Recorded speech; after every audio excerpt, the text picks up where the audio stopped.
पारिवारिक संपत्ति अर्जित करना सबसे बड़ा पाप और गुनाह है। वो पाप और गुनाह लालू यादव ने किया है। तब ईडी क्या कार्रवाई करेगा, कितने दिनों में करेगा, ईडी जानता होगा। कानून जो संज्ञेय अपराध किया है या आपकी संलिप्तता है, कानून उसको देखता है। आप बीमार हैं, हम लोग स्वस्थ होने की कामना करते हैं। देखिए, चारों सीट का जो उपचुनाव होने वाले हैं, एनडीए मिलकर चुनाव लड़ेगा। पनोरमा ग्रुप, जो सोचता है वो करता है। आपके अपने सपनों का आशियाना। नमस्कार, भारत लाइव देख रहे हैं आप। हॉट टॉक करेंगे। हमारे साथ जदयू के प्रवक्ता हैं निहोरा प्रसाद यादव जी। बिहार के राजनीति में चर्चाएं उपचुनाव की हो रही हैं। इसके साथ ही साथ आरक्षण का भी एक मुद्दा है। साथ ही अगर देखा जाए, आरक्षण के मुद्दे पर जो बातचीत उठ रहा है, इन सब के बीच में लालू प्रसाद यादव और तेजस्वी यादव की पार्टी एक बार फिर सक्रिय हो गई है उपचुनाव को लेकर। लेकिन उससे पहले एक बार फिर जो लैंड फॉर जॉब स्कैम मामला है, उसमें लालू प्रसाद यादव और उनके परिवार के लोगों पर चार्जशीट ईडी यानी प्रवर्तन निदेशालय के द्वारा कर दिया गया है। तो क्या ये माना जाए कि चुनाव से पहले लालू प्रसाद यादव और उनके परिवार के कई सदस्य, उसमें तेजस्वी यादव खुद हैं, पूर्व में बिहार के डिप्टी सीएम रह चुके हैं, मंत्री रह चुके हैं, क्या वो फंसेंगे?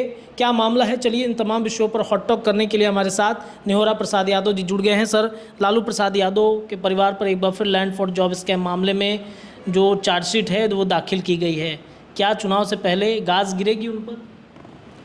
नहीं, मैं ये तो नहीं कह सकता कि चुनाव के पहले गिरेगी या बाद में। वो तो ईडी ही बता सकता है किस रफ्तार से कार्रवाई करेगा। लेकिन मैं इतना ज़रूर कह सकता हूँ कि हम लोग के नेता आदरणीय मुख्यमंत्री जी कहते हैं कि कफन में पॉकेट नहीं होता है।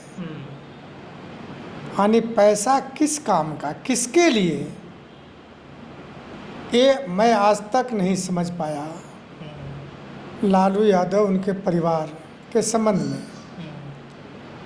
लगातार कई आरोपों से घिरे रहे, जेल भी गए, और यह भी सच्चाई है कि नौकरी के बदले इन्होंने ज़मीन लिया है। मैं यही कहना चाहता हूं कि राजनीति करने वाला व्यक्ति पारिवारिक संपत्ति अर्जित करना सबसे बड़ा पाप और गुनाह है। वो पाप और गुनाह लालू यादव ने किया है। तब ईडी क्या कार्रवाई करेगा, कितने दिनों में करेगा, ईडी जानता होगा। परेशान किया जाता है एनडीए गठबंधन की तरफ से बार बार लालू परिवार को। लालू जी बीमार हैं, ये कहा जाता है कि लालू जी बीमार हैं, फिर भी उन पर चार्जशीट दाखिल किया जा रहा है। नहीं, कानून बीमारी से नहीं चलता है। कानून जो संज्ञेय अपराध किया है या आपकी संलिप्तता है, कानून उसको देखता है। आप बीमार हैं, हम लोग स्वस्थ होने की कामना करते हैं, लेकिन कानून अपने तरीके से चलता है, और गलती जहां आप किया है तो कानून पकड़ेगा ही। उसी में हालात में आप पकड़े जा रहे हैं। उपचुनाव की अगर बातचीत की जाए तो 4 सीटों पर उपचुनाव होने वाले हैं। एनडीए की तरफ से कई दावेदार हैं।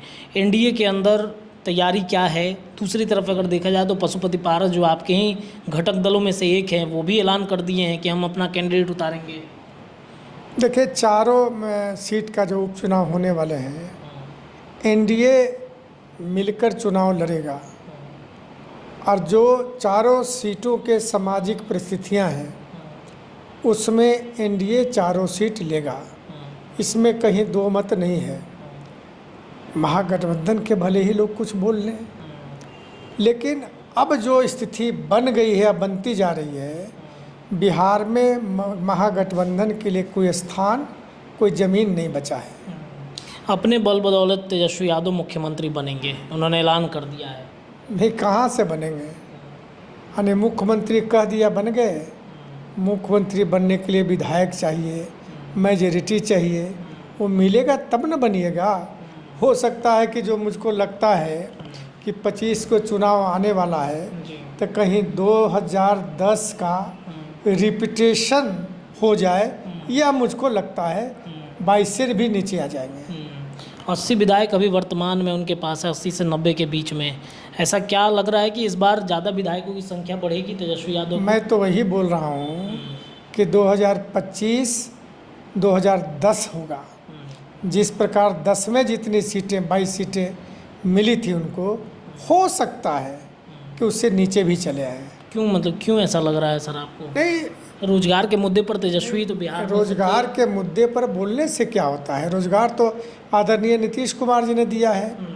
आप जो झूठी बातें परोस रहे हैं जनता के बीच में, वो जनता इस बात को भली भांति समझ रही है और जनता कहना शुरू कर दी है कि तेजस्वी डींग हाँकते हैं, झूठा प्रचार करते हैं, लोगों को भ्रमित करते हैं और जनता का विश्वास इन पर अब ख़त्म हो रहा है।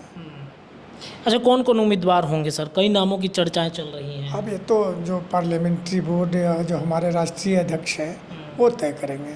तरारी सीट को लेकर खूब चर्चा है कि वहाँ पर एक बाहुबली पूर्व में रहे, कहीं चुनाव वो लड़े, उनके नाम की चर्चा है, जदयू से वो लड़ेंगे। नहीं, अब तो तय करेंगे राष्ट्रीय अध्यक्ष ही या एनडीए के लोग हैं वो तय करेंगे, उस पर हम लोग कुछ नहीं कर सकते हैं।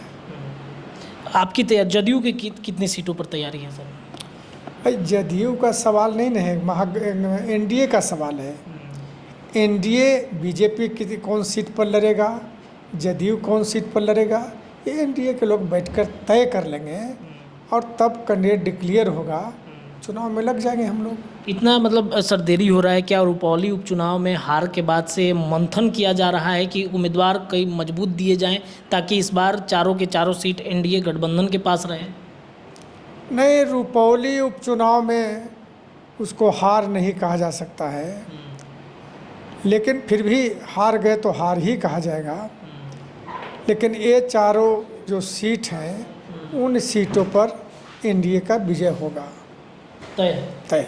चलिए देखिए, तो उपचुनाव को लेकर और साथ ही साथ जो लैंड फॉर जॉब स्कैम मामले में लालू प्रसाद यादव के परिवार की संलिप्तता एक बार फिर से ईडी की तरफ से चार्जशीट दाखिल कर बताई गई है। इसमें क्या कुछ हो सकता है, उपचुनाव में एनडीए गठबंधन कितना मजबूत है, इन तमाम विषयों पर हम बातचीत कर रहे थे। हमारे साथ निहोरा प्रसाद यादव जी थे, जदयू के प्रवक्ता। इन खबरों के लिए इतना ही, लेकिन भारत लाइव पर लगातार खबरें जारी हैं। बहुत बहुत धन्यवाद। पनोरमा ग्रुप, जो सोचता है वो करता है। अगर ये वीडियो पसंद आई और वह बिहार के राजनीति और बिहारियत से सरोकार रखेनी तो सब्सक्राइब बटन दबा के चैनल के सब्सक्राइब कर ली। ओजे एगो घंटी बा, ओकरा बटन दबा देला से कुल सटीक और मारक खबर रुआ मुफ्त में मिल जाई। अगर रुआ पत्रकारिता के हमनी के नया प्रयोग में सहयोग कर चाहतानी तो ज्वाइन बटन दबा दी। पेटीएम नंबर नोट कर ली 9386816700। धन्यवाद।